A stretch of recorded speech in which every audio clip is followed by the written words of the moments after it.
baby, and it might as well be you, pretty baby.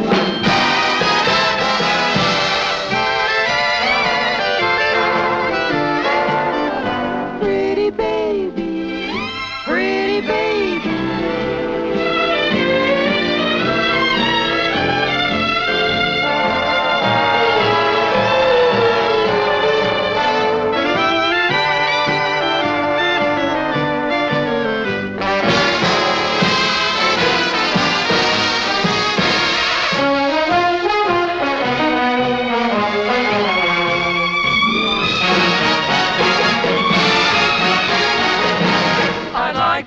Your sister, brother, dad, and mother too, pretty baby.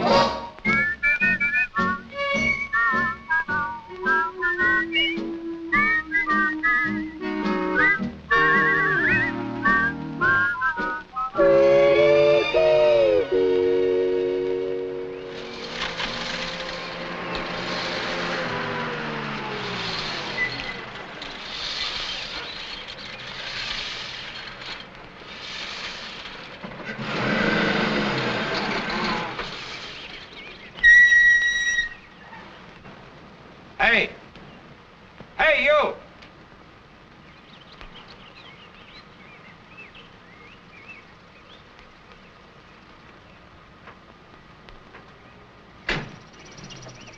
Hey, come here a minute, will you? Were you addressing me? Yeah. Is this Hummingbird Hill up here? That is the name of this community, yes. I'm trying to find 21 Carver's Lane. They phoned for a cab. Oh, someone going away? Well, how would I know? They want a cab, that's all. You know where it is? I do. You continue on and turn left into the first street, and it is the 4th house on the right. Thanks, buddy. You are entirely welcome.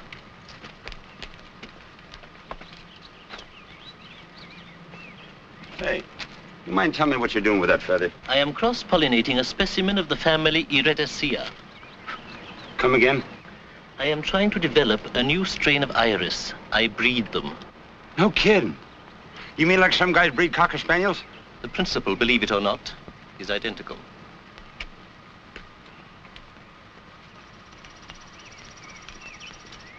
Clarence! Yes, Mother? What did that taxi man want? He's looking for 21 Carver's Lane, Mother. What on earth do the Harry Kings need a cab for? I don't know, Mother. Well, why didn't you ask him? I did, but he doesn't know either, Mother. Oh, you never find out anything. Better drink it now before it gets cold. Never mind the milk. Wheel me over to that other window. Quickly. Careful now. Hurry, hurry.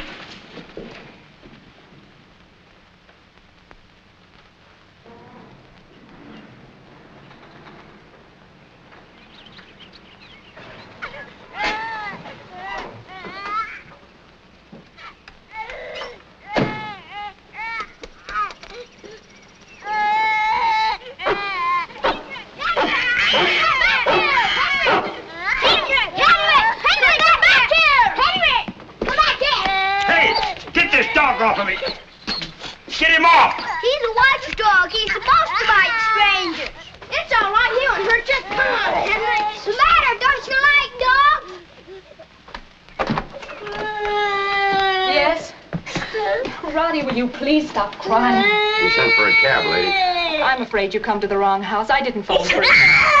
Ronnie, will you please stop? Well, this is number 21. Somebody from here phoned for a cab. I'm sorry, but there must be some mistake. There's no mistake, Mrs. King. I phoned for a cab. Really, Mrs. Maypole, I don't quite understand. There's nothing to understand. I'm quitting, that's all, and right now. But you can't. You just can't walk out without... That's what you think. What, I should put him in the cab? Yes, you can get by them kids and that awful dog without getting them smashed. Now, Mrs. Maypole, I don't know what's upset you. Oh, you don't, huh? Well, I'll tell you. It's them 3 kids of yours that's upset me and that horrible dog. Upset me? They've driven me nuts. I'll never take another job again anywhere where they have kids or pets, so help me. We had 3 children and a dog, Mrs. Maypole, when you came. We didn't spring them on you unexpectedly. I know. I should have my head examined. Good day, Mrs. King. You can mail me them 2 days I got coming.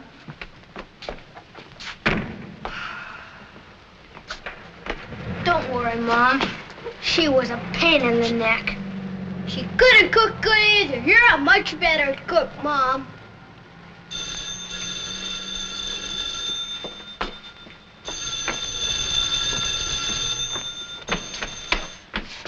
Hello. Oh, good morning, Mrs. King. Just a moment, please.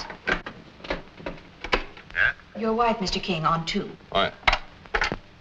Oh. Hello, honey. Say, Mr. Hammond wants us to... What?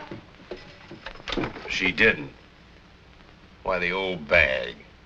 The maid quit. It's just Bill. It's all right. You can talk. What? I said, in a way, I'm glad to get rid of her. All she did was guzzle beer all day. What? Tonight? But how can we? Who'll stay with the children? Well, you'll just have to get a babysitter. I've told you, Mr. Hammond wants you and me and Bill and Edna to come for dinner tonight. I don't know. Yes. Tell her Edna raised a stake, too. But she's going to find a sitter or else... But honey, I can't argue with you now. I'm due in court. I'll see you later. And start phoning sitters. Well, okay, I'll try. Bye.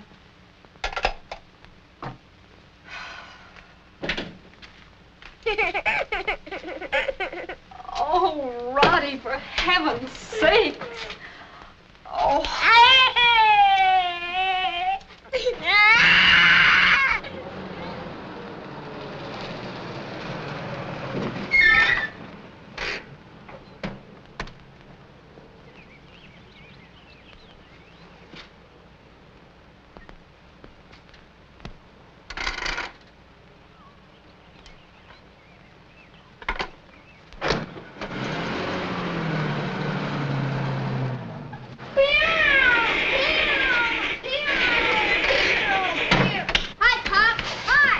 Hiya, fellas. Oh, Henry, get off of me. Get off. Get away. Hot enough for you, Pop? Hey, can't you kids train that big ox not to jump on people? He's glad to see you. Oh, he's glad to see everybody. What you got? Ice cream. Oh, boy, that's super. Henry, leave that cat alone. Henry! Henry, come back here! Henry! Come back here! Hi. Hello, kiddo. I bring you the stuff like you say. Strawberry ice cream, chocolate cookies, ginger ale, cottage cheeses, okay? Thanks, honey.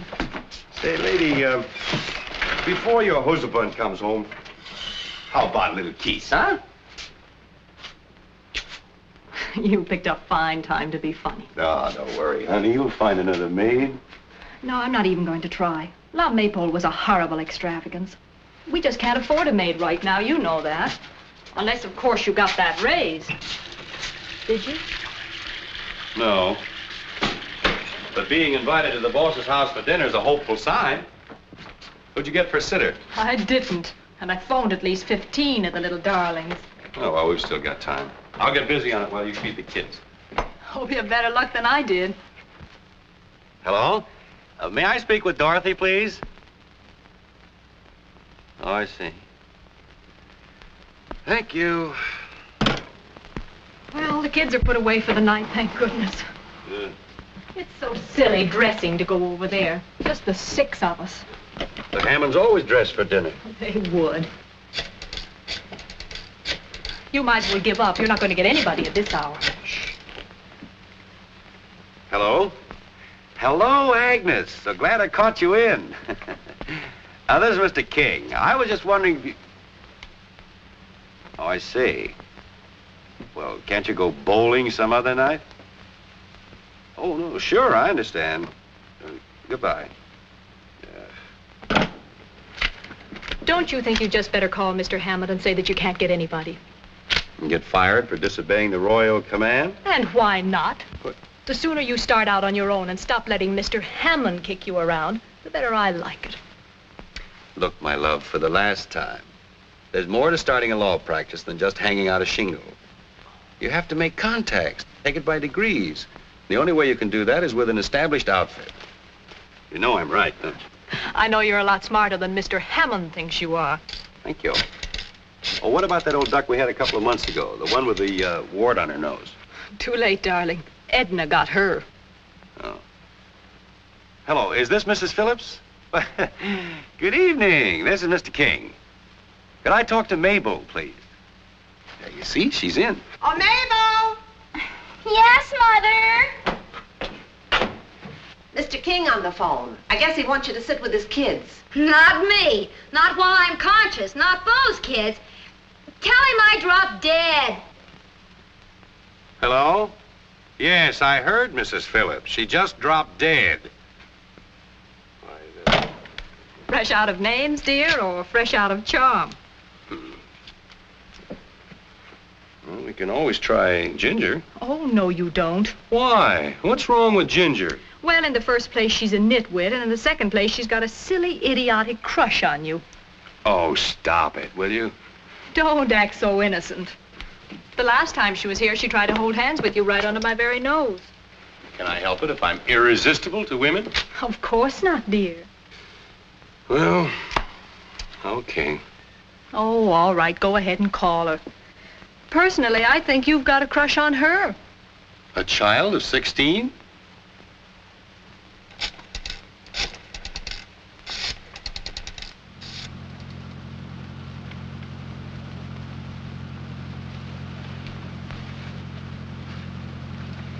Gosh, Mr. King, I'm so glad you called.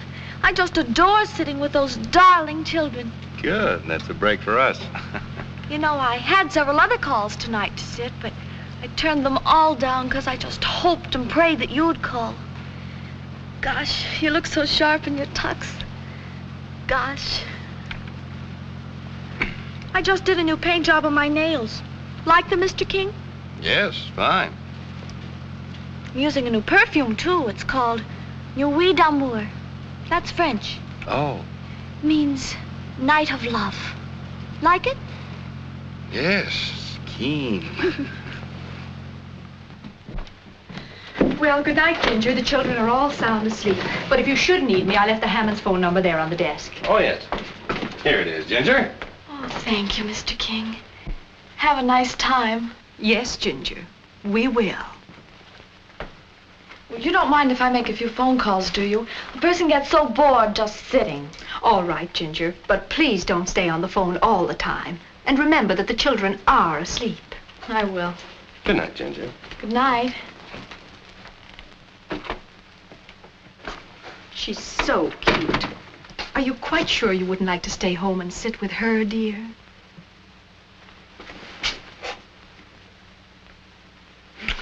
Well, what brought that on? It's that perfume of Ginger's. It brings out the beast in me. Oh, stop.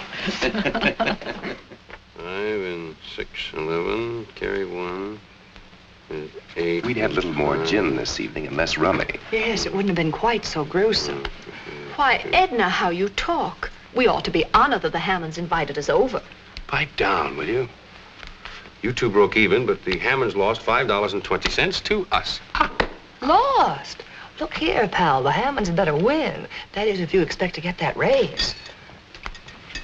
And so I said to the woman, you couldn't possibly find a better lawyer than Mr. Hammond. Well, Harry, figure the score. What's the bad news? Good news, sir. You and Mrs. Hammond are the only winners. $5.20. Aha, you see, concentration and memory. Qualities which you two young fellas would do well to acquire. Yes, sir. You won $1.20 from us and $4 from the Philbys. Good, good. I should say it is. We never win. Why, who on earth could that be at this hour? I'll go, dear. You take cream and sugar, don't you, Tacey? No, black. How do you do, Horatio? Why, hello, Clarence. Come in, come in. I'm afraid this is rather late for a social call, but I found a letter in my mailbox, intended for you, Horatio. And as I happened to be passing, I thought, good evening, Mother. Hello, Clarence. How do you do? Good evening. How do you do? Ah, here we are. I cannot think how the mailman could have been so careless. Oh, I'm very sorry, but I'm afraid I opened it before I realized. Of course, I didn't read it. Thank you, Clarence. Anything important, dear? No, just a circular. Won't you join us in a cup of coffee, Clarence, and a sandwich? Oh, do. There's more than a plenty. Oh, well, I really should be getting back to Mother, but perhaps I could stay for just a snack. Of course you can. She'll be all right. You take sugar, don't you, Clara? 3 lumps, please. How are all the little irises coming along, Mr. Appleton? I must confess I'm quite surprised to find you and your wife here, Mr. King. Why? I just strolled past your house and I felt sure you would be at your own party. Party? Not at our house. Oh, yes, indeed. The house was blazing with lights, and I could hear the music halfway down the block. And as I went by, I saw your guests dancing. You and your ginger.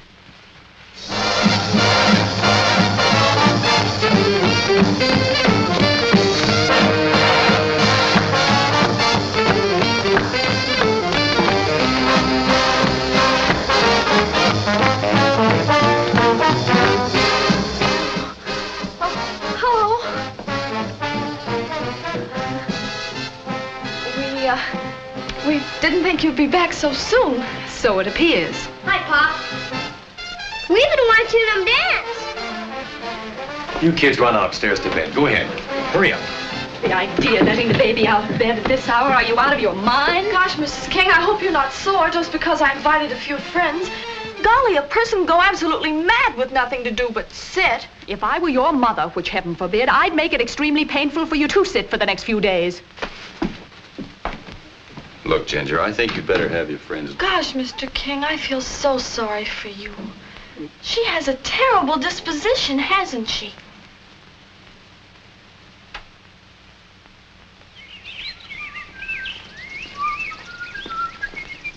Oh.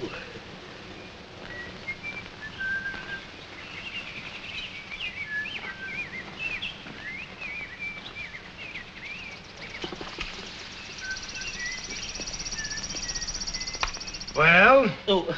What do you want? Good morning, Mr. Taylor. I was just admiring your bed of black iris. You keep away from my iris. I haven't forgotten yet what you said about me and that girl from the florist shop. I merely said... Just merely keep your mouth shut. Well...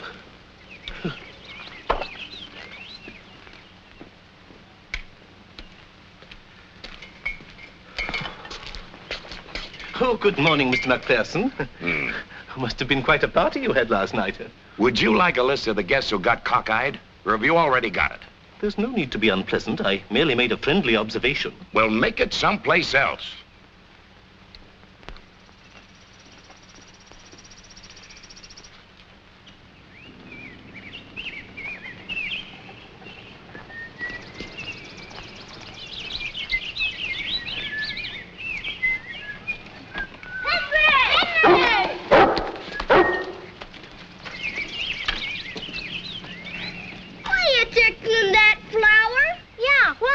I am not tickling it, little boy. I am gathering... Just run along and don't bother me. I have your mother's permission. We won't bother you. Tell us what you're doing. Have you boys ever watched a bumblebee flitting from flower to flower? Sure. Well, I am doing just what the bumblebee does. Gosh, can you sting, too? Run away and play. Find it? Isn't upstairs. Oh, what did I do with that thing? Oh, there it is.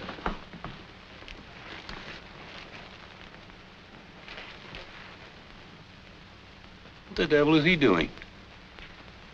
Seems we have a very healthy male iris, and he asked if he could have some pollen so he could breed it to one of his. Well, I charge him a stud fee. Goodbye, honey. Oh, good morning, John. Good morning. I'm going in. I'll save you a trip. Oh, okay. Anything interesting, Mr. Appleton? Good morning, Mr. and Mrs. King. The mailman asked me to hand these to you. Thank you. Did you get all the pollen you needed? Why, yes, I believe it may produce a fascinating hybrid. Glad to hear it. Well, goodbye, Mr. King. Don't forget, we're entitled to the pick of the litter. Harry, come here quick. I've got an answer. Answer to what? My ad. Huh? Darling, I didn't want to tell you, but after that Ginger episode, I put an ad in the Saturday Review, and I've got a wonderful answer. Ad for what? A babysitter, darling, a resident babysitter. Oh, you're crazy. I knew you'd say that. That's why I didn't tell you. Listen to what I put in. Somewhere there must be a struggling young person who would welcome a delightful room, private bath, full board, in exchange for sitting with 3 adorable children evenings and some light housework. Congenial, cultured atmosphere. Write fully, Box 2301. Aren't you stretching things a bit, calling our three adorable? Well, anyway, it seems to have snared her. This is her answer. Dear sir or madam, if not too late, I wish to apply for the position you advertised. I am engaged in a form of work which makes me indifferent to my surroundings, providing I have a place in which I can find solitude. I have studied psychology and am perfectly competent to handle children of all ages with efficiency and dispatch. Yours sincerely, Lynn Belvedere. Don't you think she sounds marvelous? Well, she writes a short, business-like letter, yes, but what do we know about her? Well, anyway, I'm going to follow this up. Okay, go ahead. What can you lose? See you tonight. Bye, honey.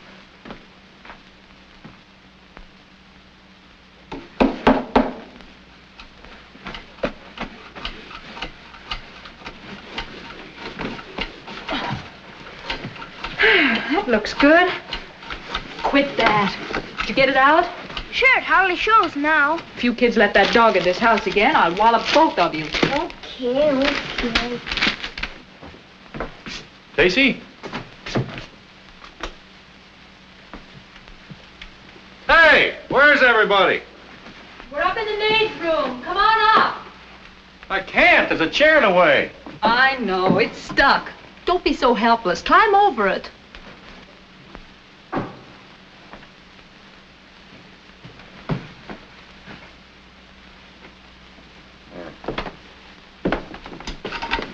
Tony, will you leave that alone? Look, boys, will you go downstairs and bring me up that thing I told you? Okay. Hi. Hello. Hi, Pop. Hello. Hello, darling. Hi. You have a nice earthquake? Oh, we've been as busy as little beavers. Mm-hmm. Isn't it wonderful? She's coming. Who? Miss Belvedere. Huh? The babysitter who wrote this morning. I decided not to waste another moment, so I sent her a long, straight wire giving her all the dope, and she wired back, and I wired again, and this is what I got. Conditions acceptable, arriving 9:35 tonight, Union Depot, Lynn Belvedere. Hey, Mom! Pop! Give us a hand! Come on, make yourself useful. Hurry up! This thing's heavy! Mine,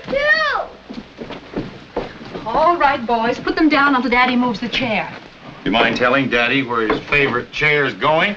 Well, darling, she does have to have something comfortable to sit on. And you're taking Nero up so she'll have an intellectual to talk to. Right. In my ad, I said that ours was a cultured, educated background. It won't do the girl any harm to find out that at least I used to be a sculptor. Yes, dear. Besides, that'll take the curse off my being a low, uncouth, struggling attorney. Mm-hmm. But you aren't struggling very intelligently right now. It won't work, darling. I tried it for hours. Stop giving orders and push. I'll get this thing out of here. You kids get back out of the way. Go on. Now, one great big push. Hey! Do something, will you? I can't imagine what's keeping them. Well, maybe the train was late. They usually are. Edna, would you pick those cushions up for me? I told those kids to stay out of there. Hello? Oh, Bill, it's you. Yes, she's here. Edna, it's Bill. Oh? Hello, sweetie. No sign of them yet. We're beginning to suspect that Harry took her to a cocktail bar to get her plastered first. Well, don't stay over there too late. I have to get an early start in the morning. Yes, I'll be home the minute she arrives with a blow-by-blow description. Goodbye. Well, maybe that's them. But it can't be. Harry's got his key. Yes? Mrs. King, Mrs. Harry King. Yes. Good evening. I am Lynn Belvedere. You're who? Lynn Belvedere. But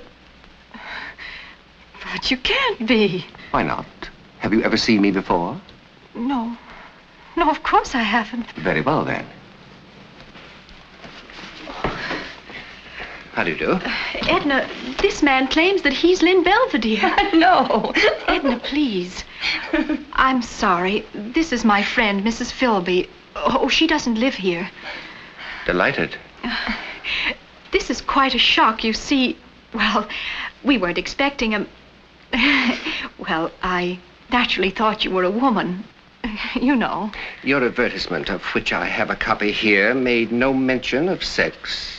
Possibly not, but it was obviously implied. I advertised for someone to help with the housework and sit with my children. Mrs. King, I happen to dislike all children intensely, but I assure you that I can readily attend to their necessary, though unpleasant wants. Sorry, I've just had a long and very trying journey in a day coach.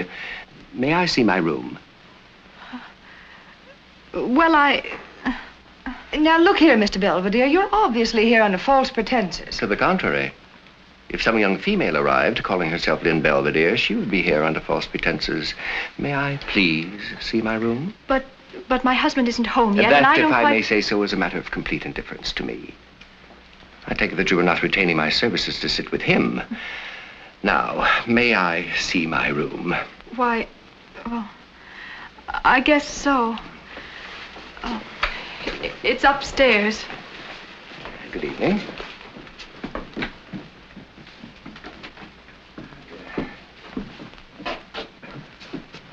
Boys, what are you doing up now? Now go back to sleep.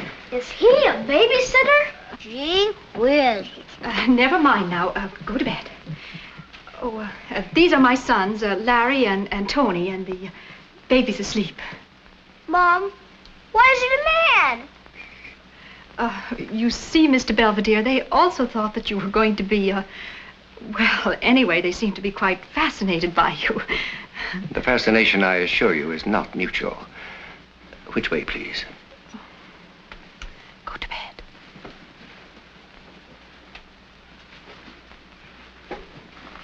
Gee whiz.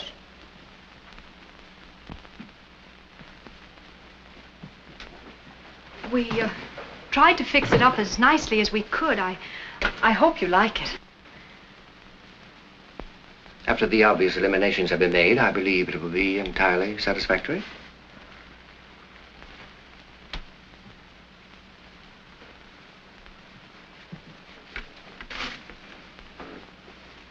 For my work, I require an atmosphere of Spartan simplicity.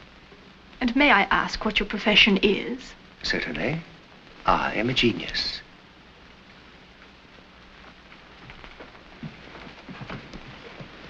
Satisfactory? Eminently, as far as I can judge. At the moment. With this exception.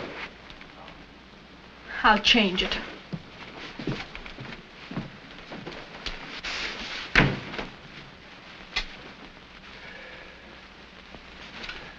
Oh, brother. What am I going to do? Oh, it's Harry. Oh, hello, dear. You back? Back? You and your cockeyed classified ad. She never even showed up. I hung around the station till the porter practically threw me out. Darling, I've got something to tell you. While you were gone... What's so funny? Go on, tell them. What? I'm afraid to kill me. Oh, shut up. Mrs. King, before I retire for the night, may I inquire what time you serve breakfast? About 7:30, usually. Thank you. Perhaps I should tell you I'm a vegetarian. I like fruit juice, coffee, and thinly sliced gluten bread, toasted. I'll try to remember. Thank you. Good night. Who in the heck was that? That, darling, is Lynn Belvedere. Huh?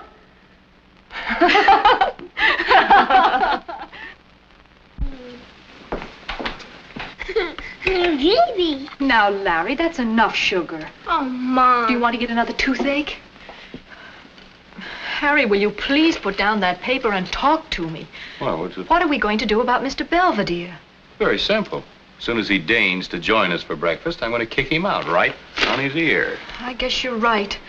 But you'll have to tell him. He scares me.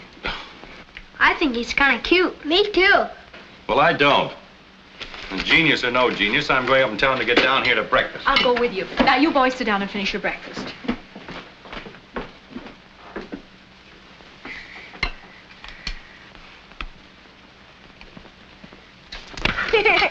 Roddy, for crying out loud!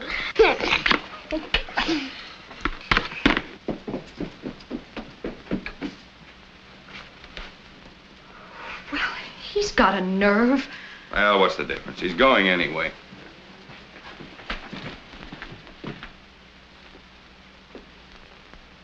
Not a sound. He's probably still asleep. Mr. Belvedere. Maybe he's gone. I hope so.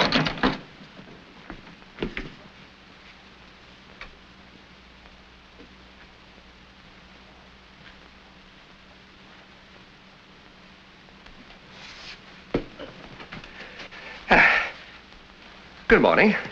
Oh, we're sorry to dash in on you like this, but we did knock. I don't doubt it, Mrs. King. When I practice my yoga, I'm completely out of this world. I neither see nor hear a thing. I take it breakfast is ready? Yes. And the sooner you come down, the sooner we can I'll be with you in a minute, Mr. King. Now, look here, you. I'm not... It's no use, dear. He's out of this world. He told you. Oh, that's so silly. I never heard of such a thing. Weird. Don't do that, little boy. Leave Mr. Belvedere alone, darling. You should be flattered. He hates strangers as a rule. Now, look here, Mr. Belvedere. A joke is a joke, but this can't go on. And why not, Mr. King? I am perfectly willing to carry out my end of our agreement. I see no reason why you should default on yours. But it's obviously impossible. You couldn't do the things we require. For instance, could you bathe Roddy? For many years, I have successfully bathed individuals of all ages and sexes, and I've never had any complaints.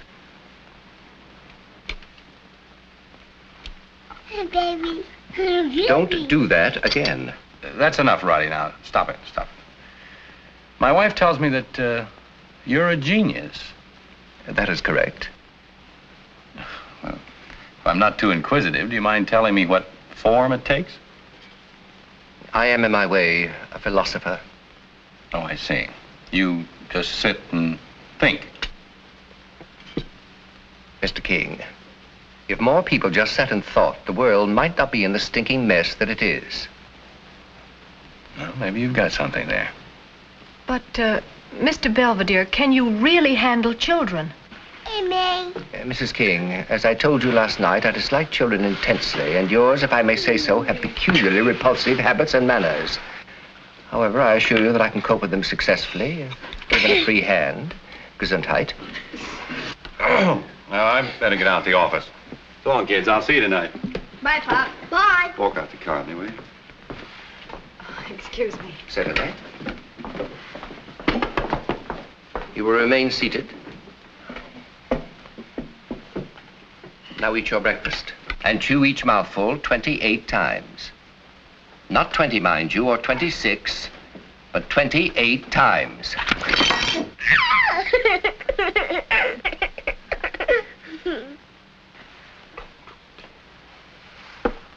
Well, I don't know. What do you think? Should we give the guy a whirl for a day or two? We can try. At least the children seem to like him.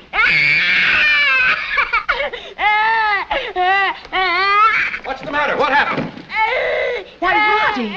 Mrs. King, throughout this grisly meal, your son has been pelting me with cereal. I have taught him an object lesson, and as you will observe, he doesn't like it. I guarantee that he will never throw cereal at me or anyone else again, ever. Mr. Belvedere, consider yourself hired. He's done that to me, too. You've got something. I couldn't agree with you more, Mr. King. You might even say I have everything.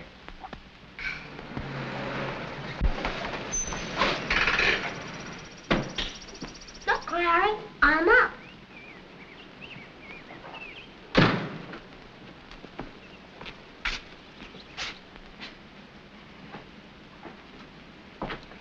Hi. What goes with you two? Mr. Belvedere taught us. It's yogi. Bill's well. He said it relaxes you. Well, just be careful you don't relax so much you break your necks. We won't.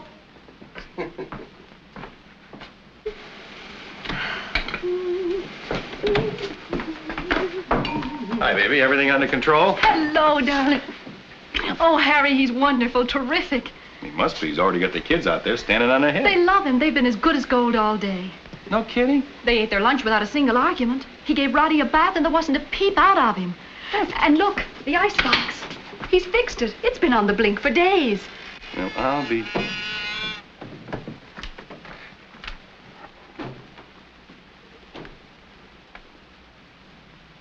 What's the matter with Henry? Is he sick? No, darling. It seems that Mr. Belvedere used to be a dog trainer or something, and he had a long talk with Henry this morning, and ever since, Henry has been quiet as a mouse. Isn't it wonderful? Sounds like a treasure. Oh, he is. And in addition to everything else, he makes the most divine combination salad you ever tasted. Looks delicious. There's just one thing. He's sort of mysterious. How do you mean?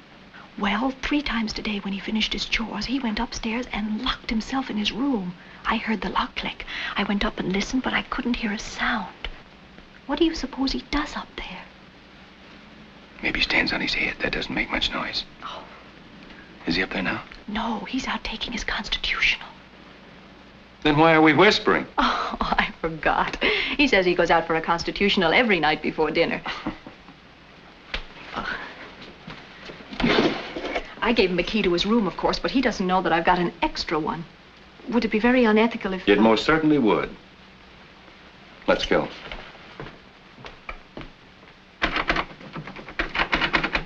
It turns all right, but nothing happens.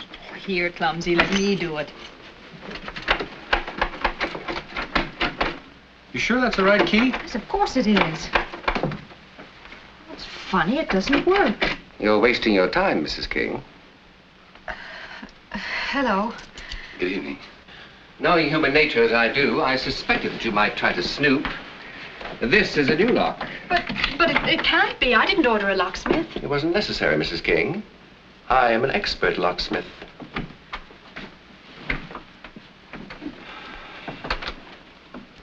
I don't know, darling. He may be all right, but let's face it, he is a screwball. Oh, Harry, how can you say that? He may be a little eccentric, Excuse but... me, Father. It's time to wash your face and hands for dinner. Mr. Belvedere says cleanliness is next to godliness. We won't be long. Need I say more? Nope, I'm sold. I'll say goodnight to Roddy. You know, Mrs. King, it's really all your fault.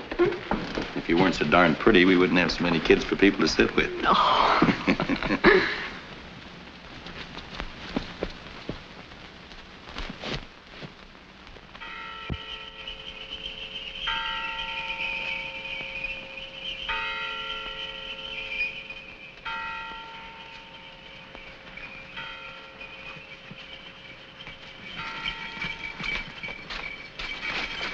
Good morning, Belvedere. You will kindly address me as Mr. Belvedere until I grant you permission to drop the title. A contingency which seems hardly likely, Mr. Appleton. Oh, well, really, I intended no offense.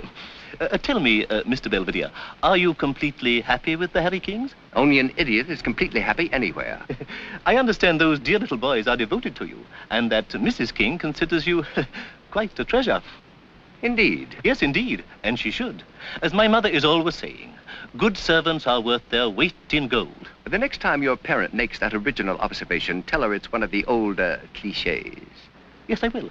Incidentally, my mother is very anxious to make your acquaintance properly. Perhaps you could drop in for a visit on your next afternoon off. I am not a servant, Mr. Appleton. My afternoons are always my own. Well, in that case, drop in any time for a glass of sherry. I dislike sherry as much as I deplore the habit of dropping in on people uninvited. But, Mr. Belvedere, I am inviting you. And I, sir, am declining. Good day.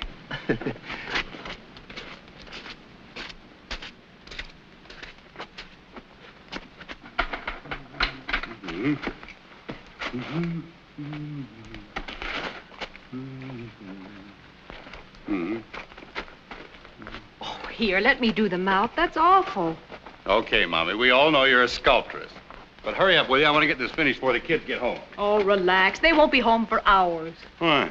Edna's taking them to her house after Sunday school. They're going to have lunch with Susan and little Bill.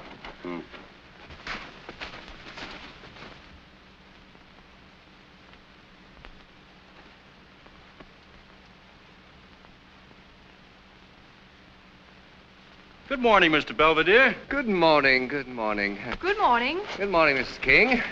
Cold enough for you? Nippy, but it suits me. How do you like our snowman? Mr. King, you should have let your wife do the face. I did the face. Oh, well, it will soon melt. What do you suppose he had in that package? Darling, he's been here so long, I've given up wondering about anything he does or has. It made a noise. I distinctly heard a sort of metallic ticking. So did I. If he's doing anything illegal up there, we could get into a lot of trouble. You know that, don't you? Do you suppose you could see from that limb there? Look, you go in the house and watch his door. If he comes out, find some way to warn me. Okay.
Mr. King?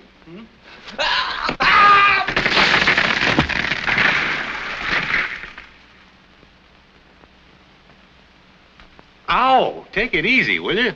Kind of keep still. You're lucky that no bones are broken. That's a very professional bandage. There aren't many people who could do that. That's substantially what General Pershing told me during the First World War. You were a doctor, too? A bone specialist. Mr. Belvedere, is there anything you haven't been? Yes, Mrs. King. I've never been an idler nor a parasite. Where on earth did that? That, Mrs. King, was the package which you and Mr. King stared at so pointedly. I'm opposed to the practice of exchanging gifts at any time, but since you were gracious enough to give me 3 pairs of excellent woolen socks on the occasion of my birthday, I tried to get something for your anniversary that would give pleasure to your entire family. How very kind of you. Thank you, Mr. Belvedere. Oh, he's beautiful. Does he sing? Not yet, but I shall teach him.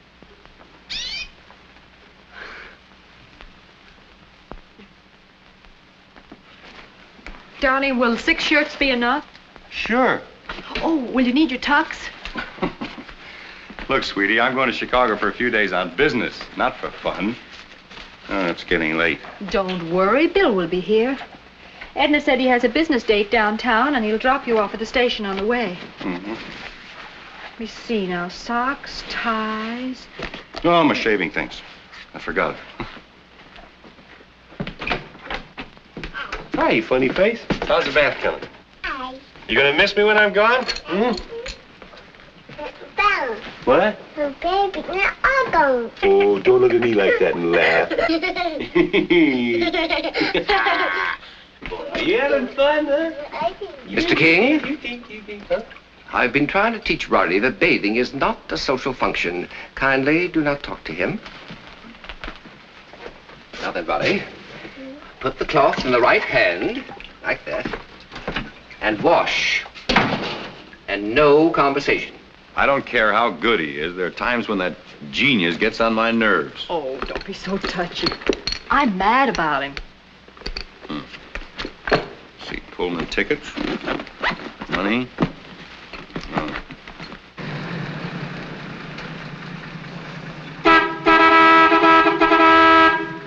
He'll be right down. He's saying goodbye to the kids. Okay. That guy's gonna miss his train. He better step on it. Hurry up, dear. You haven't much time. Okay.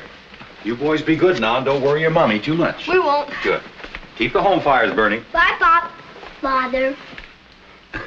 Goodbye, son. Goodbye, Mr. Belvedere. Goodbye, Mr. King, and don't worry. During your absence, I shall endeavor to pinch hit for you at every opportunity. Thanks, Mr. Belvedere.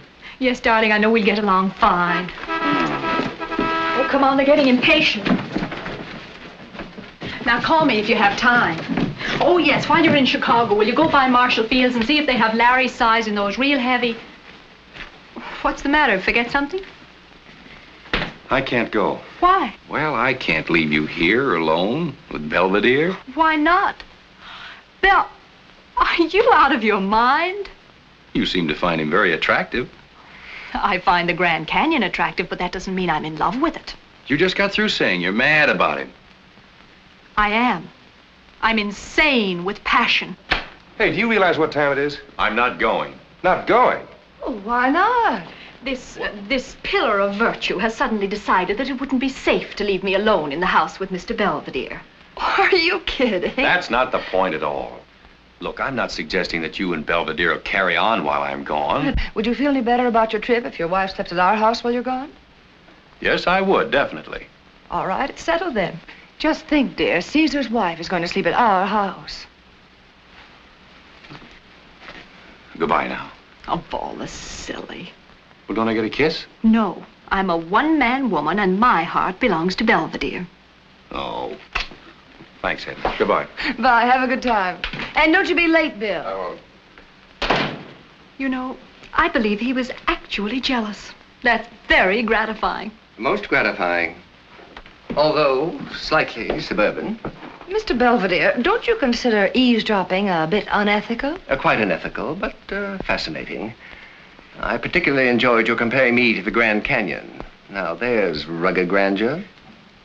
I shall put that in my diary.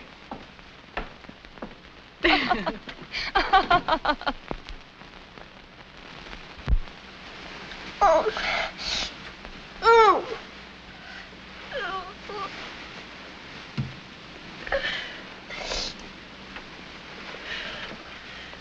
Larry.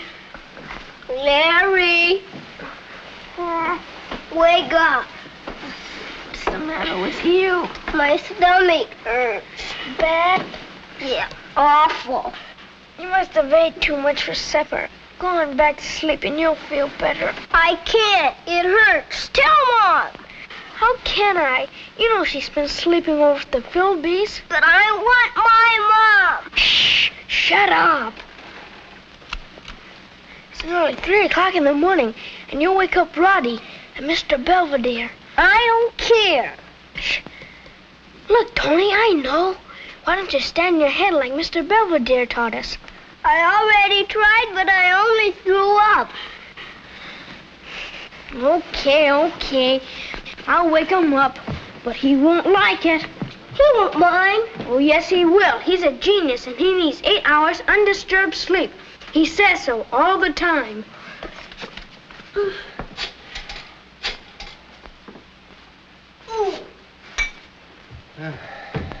Here, Tony, drink this.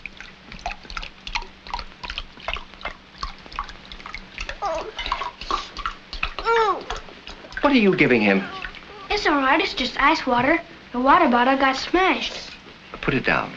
Why? A drink of water might be good for him. But when your mother gets here, she can drown him in ice water as far as I'm concerned. Until then, leave him alone and put it down.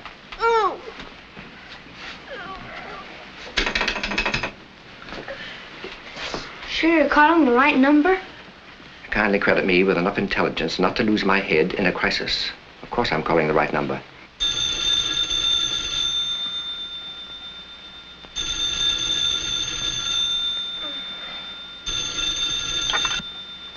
Hello? Yes? What? Oh, I'll call her right away. What's the matter? What's wrong? It's Tony. He's sick. Tacey! Tacey! Hi, Mom. How is he, dear? Is he any better? I think so, a little better. Tony, baby, did you take his temperature? No, I'm satisfied that he simply has a bellyache. No more, no less. Oh. Is the pain very bad, dear? Show me where it hurts. Here. Of course, I could have handled this crisis perfectly well myself, only the child expressed a maudlin desire for his mother. Come on, dear. I'll take you upstairs to bed. There now. You all right? Uh-huh. Mom, you gonna sleep here now? No, I'm going back to Mrs. Philby's. Why? Because... Oh, well, never mind. It's a long story. Now, you boys sleep late in the morning. I'll be here to get your breakfast. And don't wake Mr. Belvedere. We won't. And as for you, Dopey, the next time you find a package of chewing gum, be sure it is chewing gum.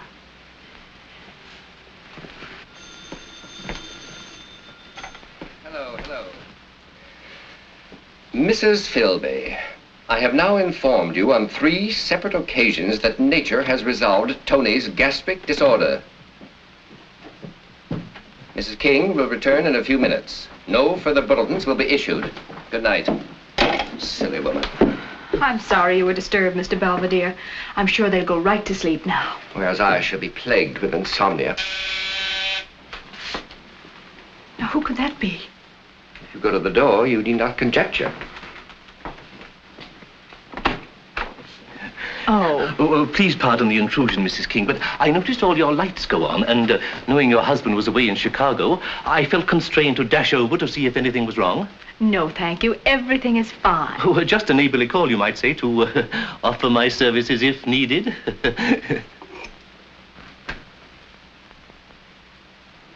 Good evening. Or should I say good morning? Did you borrow your mother's binoculars to ascertain that our lights had gone on? Well, I... were you perhaps looking for pollen for your irises?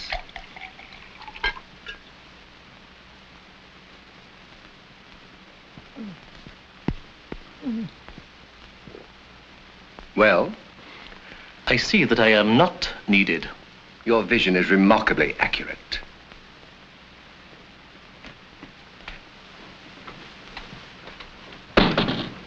Evil-minded little worm. Do you know anyone who has a beehive? What? A good swarm of bees could ruin his sheltered irises. I know.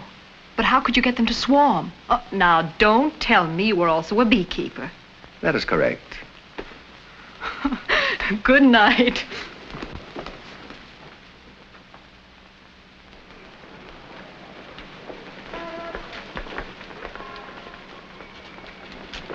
Here you are, Mrs. Gibbs. I know you'll enjoy it. Thank you, Della. I certainly like the last one you recommended. Good. Do come in again. Oh, I will. Goodbye. Goodbye, Mr. Appleton. Oh, Mrs. Gibbs. So, what happened? Well, as I was saying, last night, or rather early this morning, I went over to the Harry Kings on an errand of mercy. And bear in mind, Mr. King has only been gone 3 days. And there was Mr. Belvedere in his pajamas, and Tacey King in a flimsy negligee, and both of them cavorting about in the most shameless way, drinking gin. Why, I think it's the most... What? Oh, you're quite right, my dear. It's my duty to tell Horatio. Yes, of course. He demands respectability above all things. Mr. Hammond's office? Oh, yes, Mrs. Hammond. One moment, please. Yes? Mrs. Hammond on the phone. Oh, all right. Yes, Martha, what is it? No. Why, that's outrageous. And both of them drunk? Well, go on. What else did she say that Clarence told her to tell you to tell me? Uh-huh. Hello, girls. Hello, Mr. King. How are you, Peggy? Everything under control? Oh, yes, Mr. King, and we got your wire. Mr. Hammond was very pleased that the matter was settled. Swell. Get my house for me, will you? I haven't been home yet. But, Mr. King, Mr. Hammond wanted to see you the moment you came in. Oh, okay. I'll call the house later. And that's where I nailed him. He didn't have a comeback. So he talked it over with his clients, and they signed on the dotted line. Very good, Harry. Now, Mr. Hammond, how about that raise? Before we discuss that, Harry, there is something of a personal nature. of a very distressing nature, which I feel it my duty to take up with you. I don't know what you're driving at. I'm driving at this Belvedere person. Belvedere? Well, what's Belvedere got to do with it?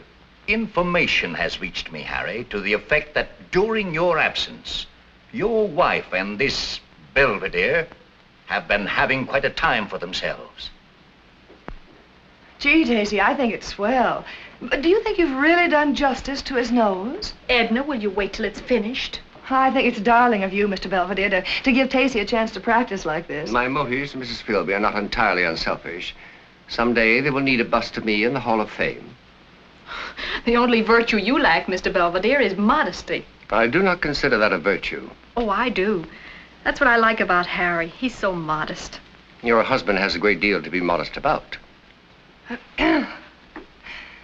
You know, it amazes me how anybody can take a lot of wet mud and mash it around and make it look like Ladies, somebody. please, may I suggest less conversation and more sculpture? Oh, all right, all right. This is very wearing. I'm sorry, it's my fault. I just meant to stop in for a moment. I'll scram. Goodbye, Mr. Belvedere. So long, sweetie. Bye.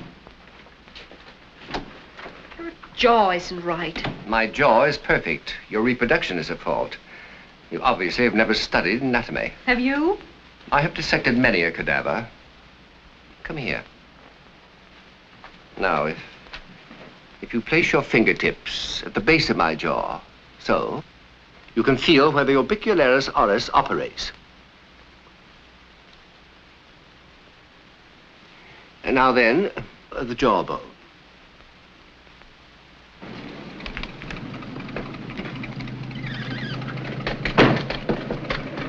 That's okay.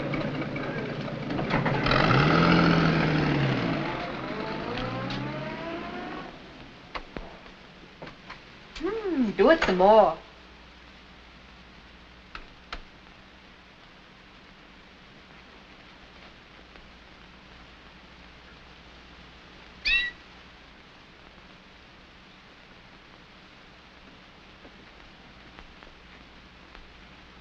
Well, this is a cozy little scene. Harry, I didn't expect you till tonight. Obviously. Would you mind telling me just what you were doing? I was permitting your wife to massage my larynx. And I might add, Mr. King, that your greeting to your wife is scarcely cordial, to say the least. You keep out of this. I'll greet my wife any way I like. Harry, what's the matter with you? Oh, it's a fine thing. I'm not back 10 minutes before Hammond reads me the riot act about all this gossip. Gossip? What gossip? What are you talking about? Gossip about you and Belvedere. That's what I'm talking about. And I don't mind telling you it's jeopardizing my position. Oh, stop ranting. You're not in court. Now, look here, Tacey. And stop raising your voice. I'll raise the roof if I want to. Very well. Oh, Tacey, I'm willing to believe that all these rumors about a drunken orgy in your night clothes with Belvedere are somewhat garbled, but... So that's it. Mr. Appleton's fine hand. But my gosh, when I came in the house just now, you were practically holding him in your arms. For heaven's sake, you saw what I was doing. She was merely feeling my bone structure. You shut up and listen. I've been listening. All I can hear is a typical suburban husband reacting in a typically stupid and stuffy manner to a typical tempest in a teapot. He's right. And as for that drunken orgy you were talking about, Tony got us all up in the middle of the night with a stomachache. I dashed over from Edna's and I wasn't in the house a half an hour when that horrible little Mr. Appleton came snooping around. Oh. Well, I imagine it was something like that. Look, I'll admit it is all pretty silly. Very silly. But... Go on. Well, I was just thinking that perhaps it might be simpler for everybody all around if Mr. Belvedere sought employment elsewhere. In other words, to satisfy malicious gossips like Mr. Hammond, Mr. Appleton, and his awful mother, you want to kick Mr. Belvedere out. In a word, yes. That is your final decision, Mr. King? Yes. I'm sorry, but that's final. No, Daddy, no! Please let him stay. Please, Daddy. Don't go, Mr. Belvedere, please. Shh, quiet, quiet. Your father's not the type to be swayed by sentimental pleading. Don't let him go, Daddy, please. We love Mr. Belvedere. Don't go, Uncle Lynn. Don't ever again, as long as you live, dare to call me uncle. By no stretch of the imagination could I possibly be a relative of yours. My name is Mr. Belvedere. Is that clear? Yes. Yes, sir. Yes, sir. That's better.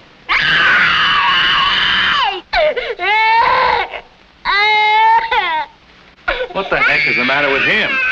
Children are psychic, Mr. King. They can sense impending disaster. Okay, I know when I'm licked. All right, he can stay. Shut up!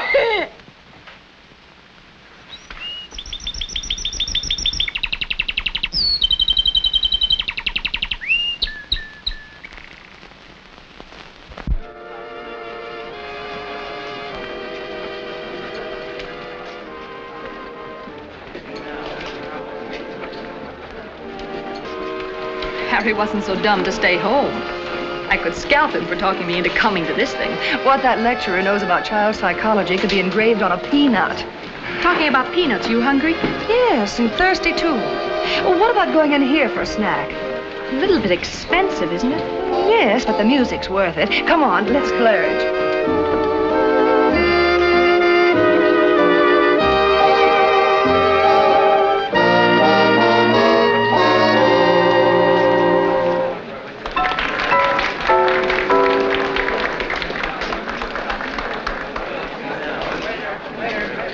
Mr. Belvedere, it's Mrs. King and Mrs. Philby. It is indeed. Well, they better not see us here together. I'll blow. You have wisdom beyond your years, my dear. Thanks very much for these notes. They'll be invaluable to me.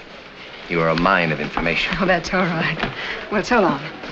And, thanks for the ham sandwich. And coffee, please. Right away.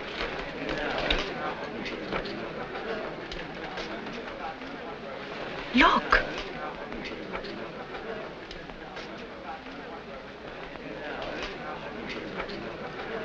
Well, I'll be darned. That's very funny. I've often wondered what he did with his evenings off. Oh, he's coming over. You better get rid of him. You don't want to start those tongues wagging again. On the contrary, I'd like to give them something to wag about. Good evening. Hello, Mr. Belvedere. Miss Philby, may I join you? Of course. Yes, please do. Thank you. I suppose I should make it clear that I'm very sorry that I have neither the means nor the presumption to pay for your refreshments. Oh, that's perfectly all right. Edna and I always go Dutch, too. Oh, I just love this number. I adore dancing, but Bill simply loathes it. So does Harry. Do you dance, too, Mr. Belvedere? I dance extremely well. I suppose you learned from Arthur Murray? No, I taught Arthur Murray. Would you care to dance, Mrs. King? Oh, I'd love to. Excuse us.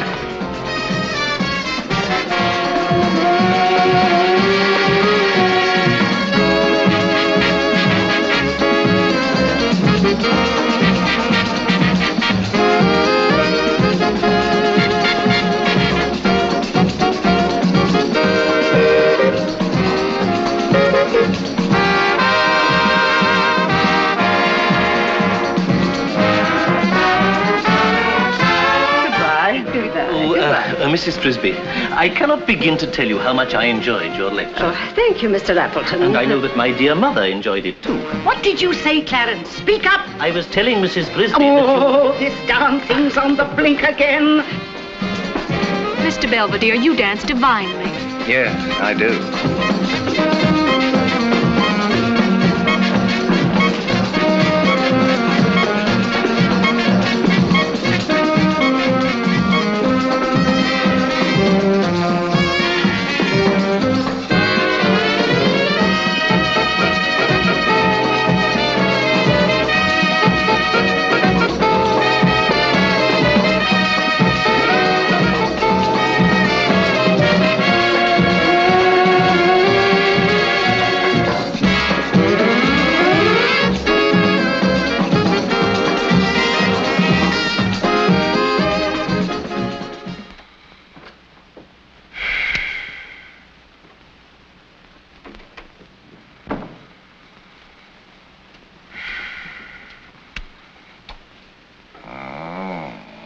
Hello, darling.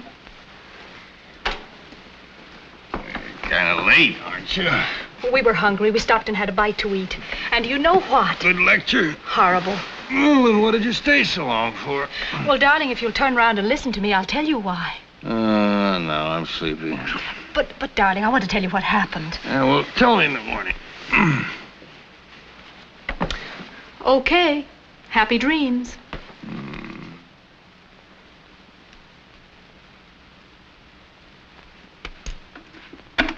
Yes, Mr. Hammond? Harry, will you step in here a moment? Right away.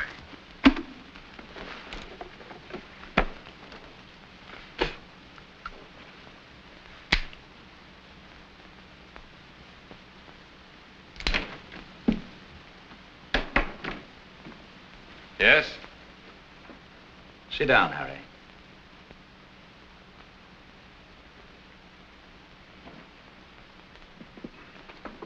Harry, firm of Horatio J. Hammond and Associates has a spotless name in this community. So? So I consider it mandatory for all those connected with the firm and their families never to incur the slightest gossip of a scandalous nature. Are you still harping about those stupid rumors that started while I was in Chicago? I do not harp. That was quite a while ago. I am now referring to an incident which took place only last night. A most deplorable incident which has just come to my ears. Involving whom? Involving your wife, Harry, and involving this Belvedere whom you are sheltering. Now, look here, Mr. Hammond, this has gone far enough. If you will sit down, Harry, I will furnish you with full details.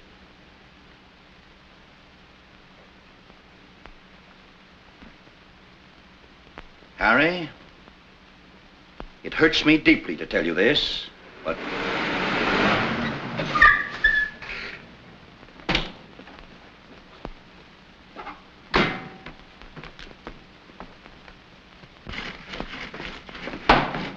Hello, darling. You're home early. Why didn't you tell me you were out dancing with this man last night?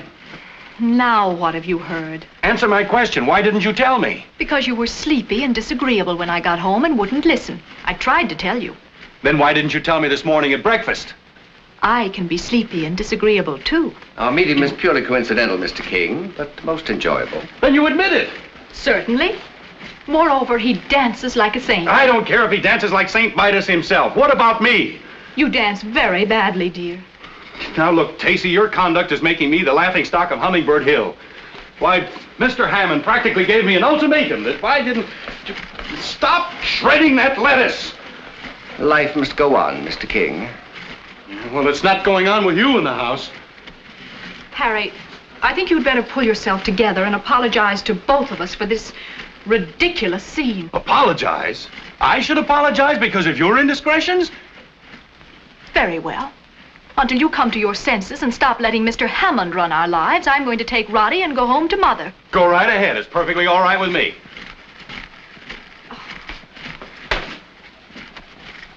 It would be hard to tell which of you is behaving more foolishly. But, Mr. King, I think you have a slight edge. You keep out of this. Harry, listen. Oh, you still here? I thought you were going home to your mother. Very well, if that's the way you feel about it. That's exactly the way I feel about it. I agree with Mr. Belvedere. You're acting That's like the whole trouble. You always agree with Mr. Belvedere. Well, what are you waiting for? Nothing. Now I know where we stand.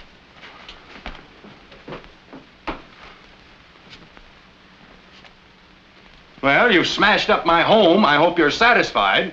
Stupidity never gives me satisfaction, Mr. King. Your wife is right. You owe her an abject apology. If she thinks I'm going to come crawling on my knees to ask forgiveness, she's got another think coming. I'm going out and get good and drunk. Intoxication is a form of escape often sought by the mentally immature. Oh.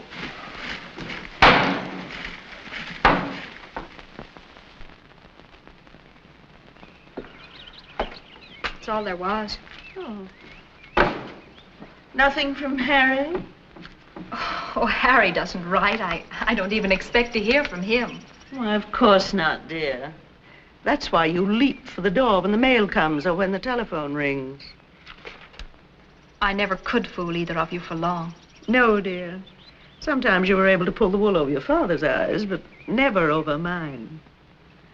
Okay, then. We had a fight. About this Mr. Belvedere? Yes. Oh, Harry's such a fool.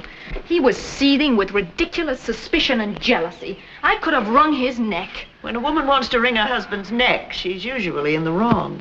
Well, anyway, he could have phoned or sent a postcard or something after 3 days. You're the one who walked out. Have you phoned or sent a postcard? After what he said to me? Oh, go ahead. Call him up. I will not. Why, he practically accused me of... Okay. So he flew off the handle. Harry was always that way, dear. Full of ginger. Ginger. Yes. Look, Dad, you and Mother can go on your fishing trip. Don't bother about me. I'll stay here with Roddy. We'll be all right.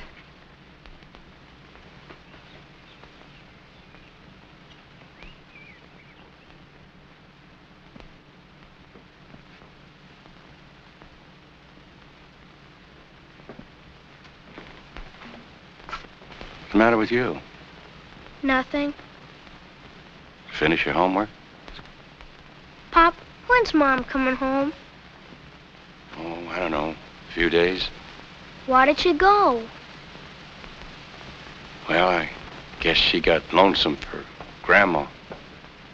Well, I'm lonesome for her. So's Tony. Aren't you? Sure. Sure. Why don't you call her up? She's been gone a whole week. Go on, Pop. Call her. Why don't you run upstairs? It's almost bedtime. Okay.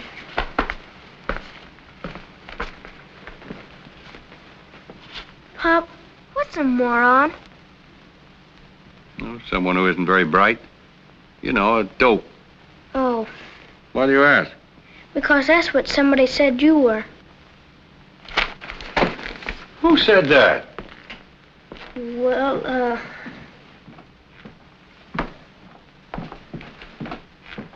Where do you think you're going? Out? It's Thursday, my evening off. Remember? Did you tell my kids I was a moron? I most assuredly did not. But, Mr. King, if you wish it kept a secret, you should not act like one. Take my advice. Bury your idiotic pride and telephone your wife. When I want your advice, I'll ask for it. Good evening. Good night. And don't bother to come back, except for your clothes. You're through. You can't mean that, Mr. King. Bear in mind that in your wife's absence, you would be quite helpless without me. I've half a mind to punch you right in the nose, just on general principles. It takes half a mind to resort to such measures. Why, you... Oh! I neglected to tell you that in my youth, I was quite expert in the art of the fisticuffs.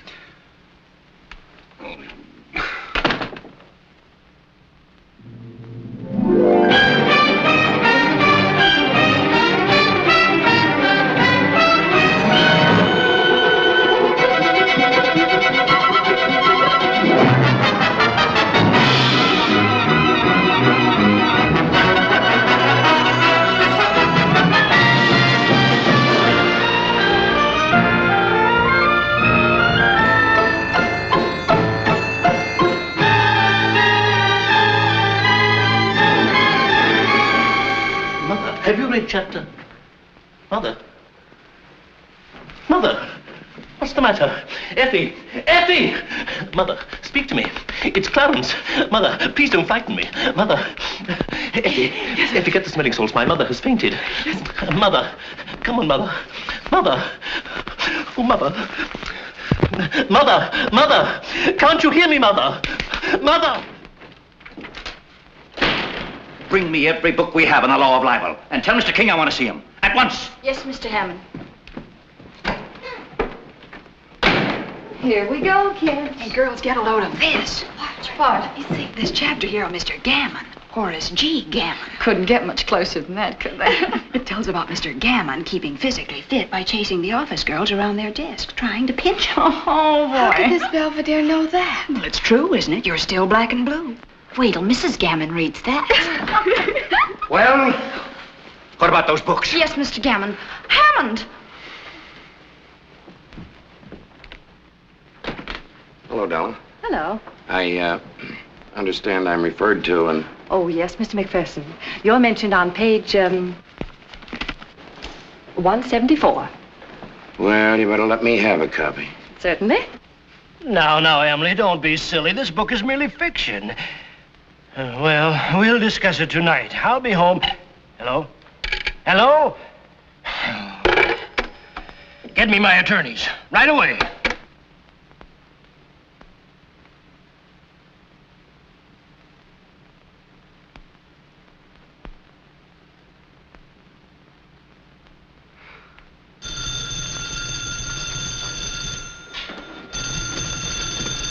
Hello? Yes. Yes, this is Mrs. Harry King. Oh, all right. Hello? They're putting her on. Hello? Oh, hello, Tacey. Oh, it's you, Edna. I thought it was... Is anything wrong? Anything? Oh, sweetie, everything's wrong. Now, don't get panicky. Nobody's sick or anything. It's your precious Mr. Belvedere. He's got this whole town in an uproar. He's written a book. Yes, I know. I just this moment saw the advertisement. Well, go on. Tell me. What's happened? Well, in the first place, Harry's been fired. Why? For harboring Belvedere, of course. Tell her about me. Oh, yes.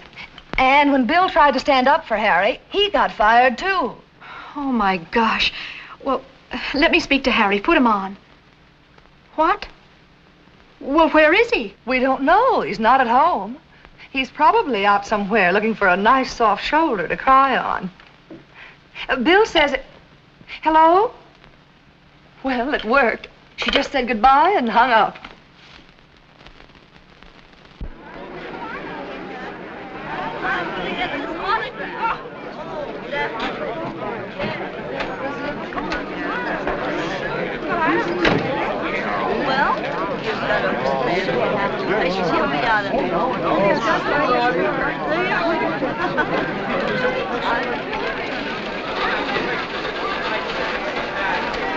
That's good. All right, we're ready. Now, Mr. Belvedere, I'll be behind the camera, and I'm going to ask you a few questions, so just be perfectly relaxed. Young man, I need no instructions. I have directed many pictures. Oh, I'm sorry. I didn't know that. All right, everybody, quiet. Quiet, please. Roll. Speed. Now, Mr. Belvedere, tell us, how did you write this book? I wrote it with a quill. Oh, that's very interesting. So that's why we could never hear anything. Look, it's Mom! Mom! Hi, Mom! Hello, darling. Oh, Tony, baby. Oh, I missed you so much. Oh, we've missed you, too. Hi. And where's your daddy? He's inside. Come on, quick. Mr. Belvedere, critics throughout the country have unanimously hailed your novel as a masterpiece of sheer genius. That is correct. And how do you feel about it? I feel they were quite conservative. Huh? Look! It's Mom! Quiet in there! Oh, darling. Quiet! We're shooting in here! Cut. Darling, I had to come back the minute I knew you were in trouble. Don't worry, it'll work out all right.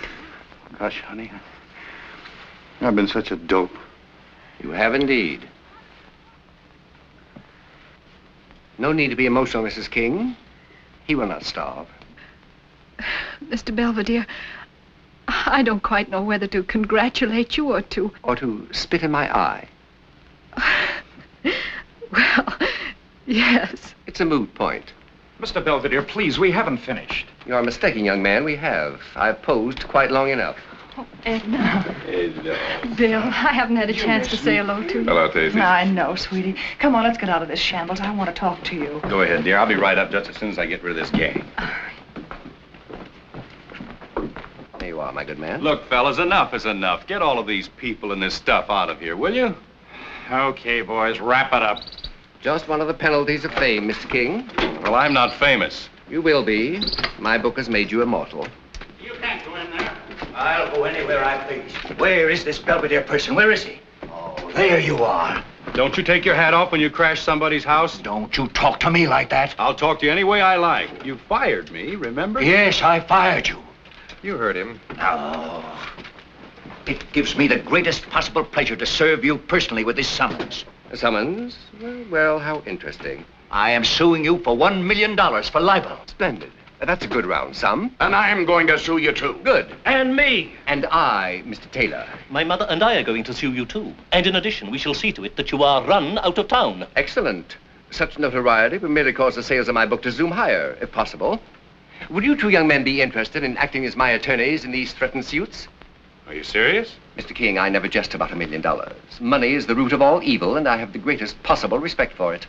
Okay, Mr. Belvedere, we'll be very happy to defend you. Good. How about it, Bill? It's a deal. The offices of King and Philby will open tomorrow morning. And they'll have their work cut out for them. Because we intend to sue not only you, but everybody who supplied you with this libelous information. Good idea. You should always go to the source. I intend to. Has it occurred to any of you gentlemen who that source might be? Who is the person who knows all about everyone on Hummingbird Hill? Who is the one that for years has made a repulsive habit of snooping and gossiping about his neighbors? Who is it among us who knows our little peccadillos with girls in florist shops? The girl was merely delivering flowers to that motel. But they were not orange blossoms. And you, Mr. McPherson. You caricatured me in this book as a notorious lush. It was not I who counted the empties taken away from your house, but the garbage man. Just one little moment. Are you insinuating that I... let the chips fall where they may. But I... And, Mr. Hammond, who is it that makes a habit of reading other people's mail? Other people's perfumed mail? Oh, this is outrageous. Are you suggesting that I have been your collaborator? Don't be presumptuous. Let me put it in terms that even you will understand. You have spread the pollen, I have reaped the harvest. But this is fantastic. I have been more grossly maligned in the book than anyone. It is only poetic justice that a stool pigeon should be roasted. So you're the one.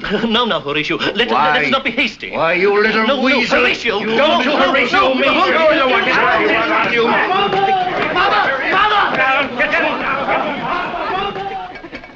I'd give my right arm to get a look at Appleton with that black eye.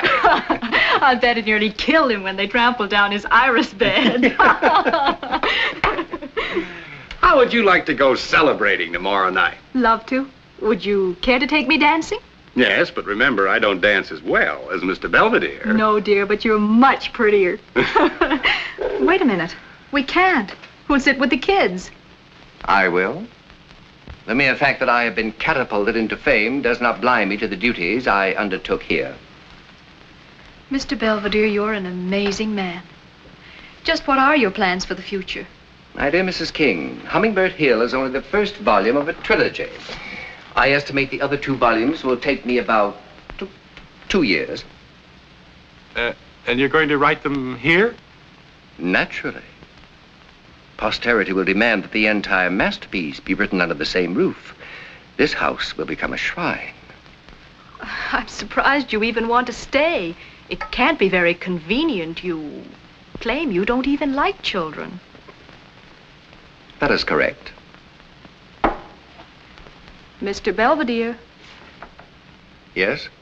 I think it only fair to tell you that before long we're expecting another child. And you will find me of great service, Mrs. King. I was also an obstetrician.